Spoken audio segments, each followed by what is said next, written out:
অনেকেই ভাববেন যে সেই কত আগে মারা গেছে সালাম তালুকদার, আজকে তার কথা কেন তুললাম? এটা কারণ হচ্ছে দুইটা। আমি দুইটা রূপ আপনাদের তুলে ধরবো যে বিএনপির আমলের জানাজা আর আওয়ামী লীগের আমলের জানাজা কেমন হয়।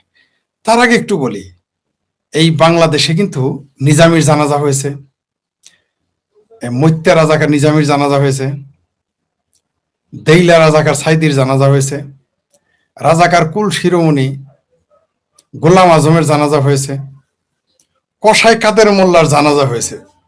আওয়ামী লীগের লোক কি সেখানে গিয়ে কাউকে পিটাইছে? জানাজাতে অংশ নেওয়ার জন্য কারো জেল হয়েছে? হয় নাই। কিন্তু বাংলাদেশে তোফায়েল আহমেদের জানাজা করতে দেওয়া হয় নাই। করতে দেওয়া হয়নি মানে বাধা দেওয়া হয়েছে। সেখানে কি মিছিল করেছে? গোলাম আজমের জানাজা এই দেশে হয়েছে, কিন্তু স্বাধীন বাংলাদেশে তো গোলাম আজমের জানাজা হওয়ার কথা ছিল না। স্বাধীন বাংলাদেশে তো মৈত্যা রাজাকারের জানাজা হওয়ার কথা ছিল না। স্বাধীন বাংলাদেশে তো নিজামীর জানাজা হওয়ার কথা ছিল না, কিন্তু আওয়ামী লীগ করতে দিয়েছে। আওয়ামী লীগের লোক কয়জন সেখানে গিয়ে মিছিল করেছে তার জানাজা দেওয়া হবে না? কয়জন গিয়ে মিছিল করেছে যে বঙ্গবন্ধুর বাংলায় নিজামীর ঠাঁই নাই, জানাজা দিতে দিব না? কিন্তু এই স্বাধীন বাংলাদেশে তোফায়েল আহমেদের জানাজাতে গিয়ে মিছিল করেছে ছাত্রদল, জামাতি, হেফাজতি, পেয়ারা পাকিস্তান এবং ভাবির পোলারা সেইখানে গিয়ে মারামারি কাটাকাটি করেছে। কেন করেছে? তোফায়েল আহমেদের উপর এত রাগ কেন তারা? আওয়ামী লীগ কিন্তু শত্রু চিনতে ভুল করে, কিন্তু বিএনপি, জামাত, হেফাজত, আমার ভাবির পোলারা কিন্তু ভুল করে নাই। তারা কিন্তু ঠিকই তোফায়েল আহমেদের মতো মুক্তিযোদ্ধা, মুক্তিযুদ্ধের সংগঠক, ছাত্র রাজনীতির কিংবদন্তি, জাতীয় রাজনীতির কিংবদন্তি তোফায়েল আহমেদের বিরোধিতা করেছে। মাদ্রাসা কিন্তু আওয়ামী লীগ কম বানায় নাই, কিন্তু তোফায়েল আহমেদের জানাজায় বাধা দেওয়া হয়েছে। সালাম তালুকদারের নাম কেন নিলাম? আমাদের জামালপুরের ব্যক্তি, তিনি সরিষাবাড়ি সংসদীয় আসনের তিনি এমপি ছিলেন, বিএনপির মহাসচিব এবং মন্ত্রী ছিলেন, ক্যাবিনেট মিনিস্টার ছিলেন। এখন তো ঘরে ঘরে নেতা, তখন তো এত নেতা ছিল না। খালেদা জিয়ার পরেই যে দুইজনের নাম উচ্চারণ হইতো তার মধ্যে একজন ছিলেন সালাম তালুকদার। সে সালাম তালুকদার যখন মারা যান তখন আওয়ামী লীগের সরকারের সময়। এখন যে কথাটা বলতে যাচ্ছে এগুলো আমি পোস্ট দিয়েছি কয়েকবার, একবার না কয়েকবার পোস্ট দিয়েছি। এক মাস দেড় মাস আগে বোধহয় একবার পোস্ট দিয়েছি এই বিষয়ে, এবং এই এক বছর অন্তত 2বার পোস্ট দিয়েছি, তার আগে তারও পোস্ট দিয়েছি। সালাম তালুকদার যখন মারা যান আওয়ামী লীগ ক্ষমতায়, সালাম তালুকদারের উপর আওয়ামী লীগের অনেক রাগ ক্ষোভ ছিল।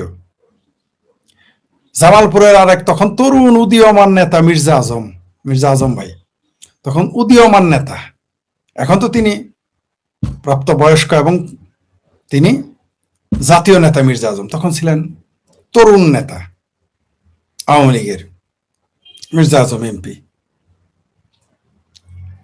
সালাম তালুকদার মারা গেলে, সালাম তালুকদার মারা যাওয়ার পর সরকারি হেলিকপ্টারে তার লাশ পাঠানো হয়েছিল সরিষাবাড়িতে, এবং সরিষাবাড়ির বিএনপি এবং আমরা যারা সরিষাবাড়িবাসী অনেকটা গর্ব। তখন হেলিকপ্টার এত অ্যাভেলেবল ছিল না।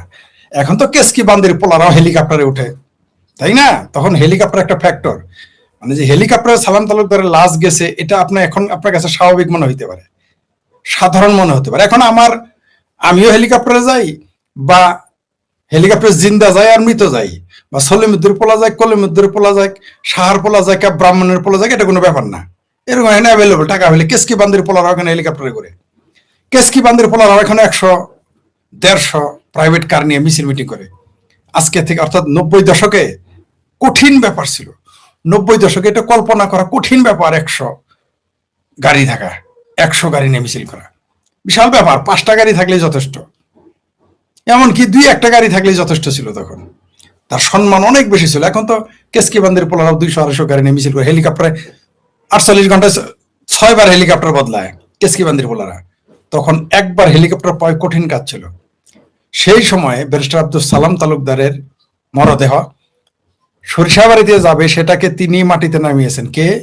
আওয়ামী লীগের তরুণ উদীয়মান নেতা এমপি মির্জা আজম, আওয়ামী লীগের নেতা, বলছেন না আমার জামালপুরের কৃতি সন্তান জাতীয় নেতা, তিনি বিএনপি করেন তাতে তো যায় আসে না, জাতীয় নেতা তো জাতীয় নেতাই, সেটা আওয়ামী লীগের হোক আর বিএনপির হোক, যে কোনো দল জাতীয় নেতা হিসেবে মর্যাদা দেওয়ার কারণে বলেছে জামালপুরে আগে জানাজা হবে। সেই জামালপুরে আওয়ামী লীগের আগে জানাজা করেছে এবং জামালপুরের জানাজায় বিএনপির সাথে আওয়ামী লীগের লোক বেশি ছিল, এটা জামালপুরের সবাই সাক্ষী। তারপরে সেখান থেকে সরিষাবাড়িতে নিয়ে ব্যারিস্টার আব্দুল সালাম তালুকদার, বিএনপির মহাসচিব, তার জানাজা হয় তার পারিবারিক তালুকদার বাড়িতে, সরিষাবাড়িতে, মূল বাড়িতে, মানে তার গ্রামের নাম মূলবাড়ি, তালুকদার বাড়ি হিসেবে পরিচিত, সেইখানে তার বাড়িতে, প্রখ্যাত তালুকদার বাড়িতে তার জানাজা হয়, নিজ বাড়িতে। সেই জানাজাতেও কিন্তু আওয়ামী লীগের লোক ছিল অর্ধেক। তিনি কিন্তু তখন ফেল করেছিলেন, পাশ করেননি। তিনি মৌলানা নুরুল ইসলামের কাছে, আওয়ামী লীগের ধর্ম প্রতিমন্ত্রী হয়েছিলেন, মৌলানা নুরুল ইসলামের কাছে 16,000 নাকি 15,000, আমার খেয়াল নাই এক্সাক্ট ফিগার, এইরকমই ফিগারে তিনি পরাজিত হন। সেইখানে যারা তাকে ফেল করিয়েছে তারাও তার জানাজায় উপস্থিত ছিল, কোন রকম বাধা দেওয়া হয় নাই। বাধা দেওয়ার প্রশ্ন এইভাবে কেউ চিন্তাই করে নাই তখন 90 দশকে, এমনকি 2000 সালেও মানুষ এভাবে চিন্তাই করে নাই যে কেউ কারো জানাজায় বাধা দিবে, চিন্তাই করতে পারে নাই। আর আমি তো নিজের চোখে দেখেছি ছাত্রলীগ ছাত্রদল পাশাপাশি একই রাস্তার ডানে বায়ে মিছিল করে গেছে, মাঝখান দিয়ে খালি রেখে, যখন মুখোমুখি হয়ে গেছে ছাত্রলীগ ছাত্রদল, এগুলো আমি নিজের চোখে দেখেছি, যে মাঝখান দিয়ে। আর সরিষাবাড়িতে কোনো মিছিল হলে আমি তো আগে দেখবোই, কারণ আমার বাড়ি তো মেইন রোডে, একেবারে শিমলা বাজারে, আমার বাসার সামনে দিয়ে মিছিল করতে হবে। ওই ছাত্রলীগ ছাত্রদল আওয়ামী লীগ বিএনপি সবাই এসে আমার বাড়িতে পানি খাইতো, কারণ তখন আবার মনে হয়েছে পানি খেতে কেন আসবে, জি সেই সময় একটা টিউবওয়েল ফ্যাক্টর ছিল, তাছাড়া সবার বাড়িতে তো যাওয়া যেত না। ঠিক আছে, ওইখানে আমাদের বাসায়, আমাদের বাড়ির সামনে দিয়ে এসে মিছিল যেত, আমরা দেখতাম। তাহলে পাশাপাশি মিছিল যাইতো, মিটিং করতো, হরতাল করতো, একদল পক্ষে একদল বিপক্ষে, তাও মারামারি হইতো না। কিন্তু এখন জানাজা করতে দেওয়া হচ্ছে না কেন? এই সংস্কৃতি কারা চালু করছে জানেন? আপনাদের কিন্তু আমি বারবারই বলে আসছি, এখন বলি তা না, এটা আমি 10 বছর যাবত বলে আসতেছি যে আমার গবেষণায় প্রমাণিত বাংলাদেশে যত রাজনৈতিক কলহ পয়দা করা হয় এটা জামাতের ফ্যাক্টরি থেকে হয়, পাকিস্তানের আইএসআই করে। আপনারা তো বিশ্বাস করেন না। বিএনপি নয়, আওয়ামী লীগ বিএনপির মারামারি, বিএনপি আওয়ামী লীগ মারামারি, এমনকি বিএনপি মারামারি, আওয়ামী লীগ মারামারি, এমনকি ছাত্রলীগ মারামারি, ছাত্রদল মারামারি, ছাত্রলীগ ছাত্রদলের মারামারি, এগুলোর মধ্যে ইন্ধন যোগায়, এদের মধ্যে ওয়াসাসা দেয় জামাত এবং শিবির। আপনারা তো বিশ্বাস করেন না। আপনি নিশ্চিত থাকেন না, ভোলাতে যারা মিছিল করেছে তোফায়েল আহমেদকে জায়গা দিবেন, এটা জামাত টাকা দিয়ে করাইছে, এমন কিনা। তার মানে এই না বিএনপি তলসি বাঁধা দেয়, বিএনপিরা তো করবেই। তারপরে যেটুক বাকি ছিল যাতে কনফার্ম করা যায়, এগুলো জামাত করিয়েছে,